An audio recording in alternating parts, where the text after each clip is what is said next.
Le socioconstructivisme est un courant théorique qui s'inscrit dans une perspective historique de l'enseignement et de l'apprentissage. Il est considéré comme un prolongement du constructivisme, en y ajoutant une dimension essentielle, l'influence des interactions sociales, culturelles et langagières dans le processus d'apprentissage.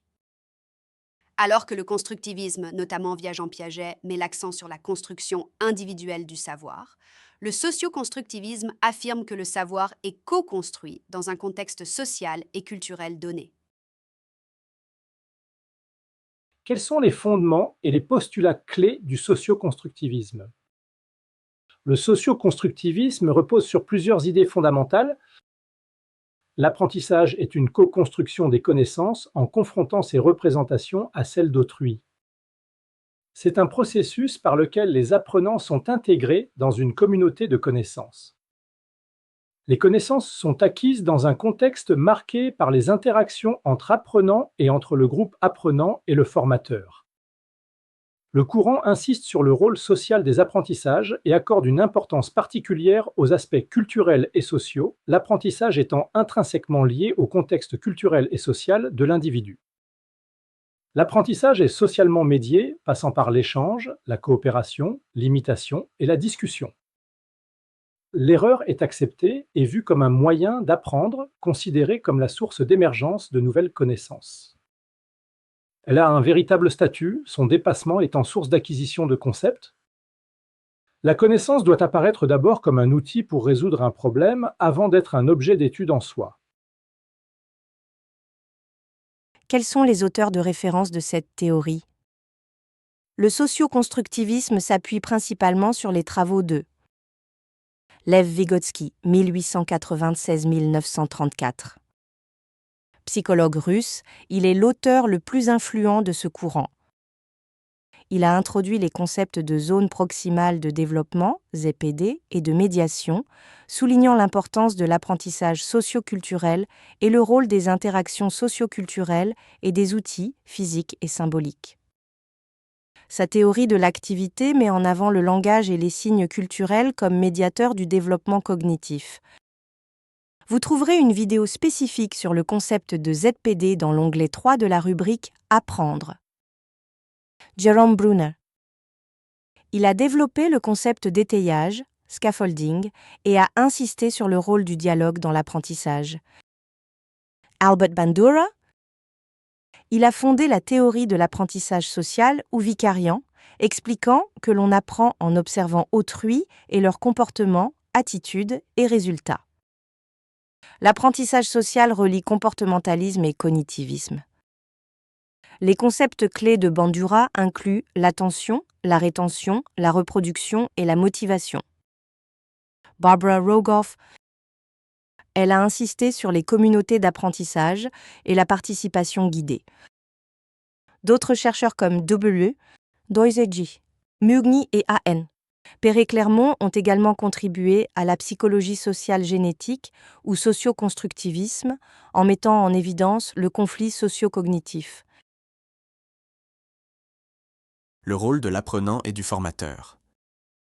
Dans cette approche, l'apprenant est au centre de l'apprentissage et est un acteur de son développement cognitif. Il participe à son développement et à ses progrès. Il est responsable de la tâche qui lui est fixée et contribue à l'apprentissage de ses pairs. Le rôle du formateur est d'être un médiateur, un guide et un facilitateur. Le formateur organise des situations d'apprentissage propices au dialogue pour provoquer et résoudre des conflits socio-cognitifs. Il doit bien connaître le niveau de développement de ses élèves pour travailler dans leur zone de développement proximale.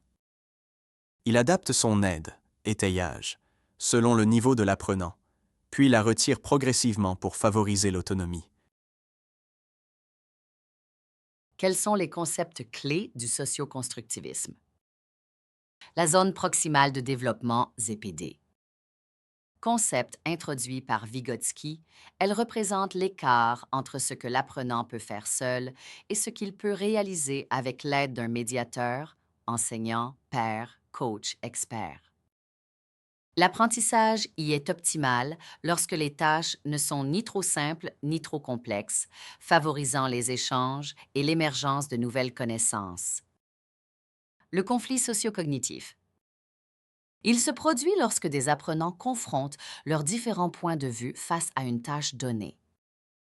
Lorsque cette confrontation est acceptée et assumée, elle mène à un progrès pour les participants. Il est important d'agir ensemble et en confrontation, mais sans agressivité pour éviter l'échec. L'étayage, scaffolding.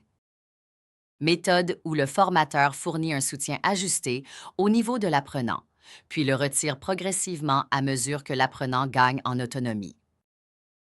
L'apprentissage par imitation-observation, théorie de l'apprentissage social de Bandura. Les individus apprennent en observant les comportements, attitudes et résultats d'autrui.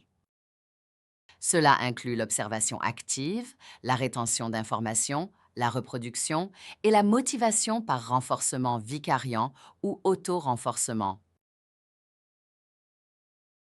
Voyons maintenant les méthodes pédagogiques associées à ce courant. Le socioconstructivisme inspire de nombreuses pratiques pédagogiques contemporaines, notamment travail en petits groupes, collaboratif et coopératif. Résolution collective de problèmes, partage des points de vue, ateliers en sous-groupes. Cela favorise l'entraide, la discussion et la co-réflexion. Tutoring, mentorat, pair à pair et co-développement professionnel. Accompagnement par un père plus expérimenté. La présence de mentors et de leaders exemplaires est essentielle pour le développement des compétences professionnelles. Débat, argumentation et verbalisation. L'apprenant structure sa pensée par le langage et confronte ses idées. Le langage est un outil central du développement cognitif. Tâches complexes coopératives. Chaque participant contribue avec ses ressources propres. Apprentissage par projet. Permet la co-construction de connaissances et le développement de l'autonomie. Mises en situation et jeux de rôle avec observateurs.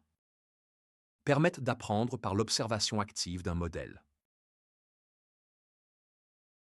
Apports et avantages du socioconstructivisme. Le socioconstructivisme offre des bénéfices significatifs pour l'apprentissage. Il favorise un apprentissage en profondeur par la confrontation des idées et la réflexion intense. Il développe les compétences sociales et langagières. Il rend l'apprentissage signifiant et motivant car il est ancré dans des contextes réels et liés à l'environnement professionnel. Il est particulièrement adapté au développement de compétences complexes telles que l'argumentation, la coopération et la résolution de problèmes. Il donne un véritable statut à l'erreur en la considérant comme une opportunité d'apprentissage. C'est le seul modèle qui prend véritablement en considération les conceptions initiales des élèves. Limites et défis de ce courant. Malgré ses nombreux avantages, le socioconstructivisme présente des défis. Il demande un fort investissement du formateur en termes d'observation, de régulation des interactions et d'adaptation continue. Il existe un risque de déséquilibre dans les groupes où certains participants pourraient être dominants et d'autres passifs. Il requiert un climat de confiance et une culture de l'échange qui ne sont pas toujours naturellement présents. Il peut être moins adapté aux apprentissages simples et techniques qui nécessitent de la répétition.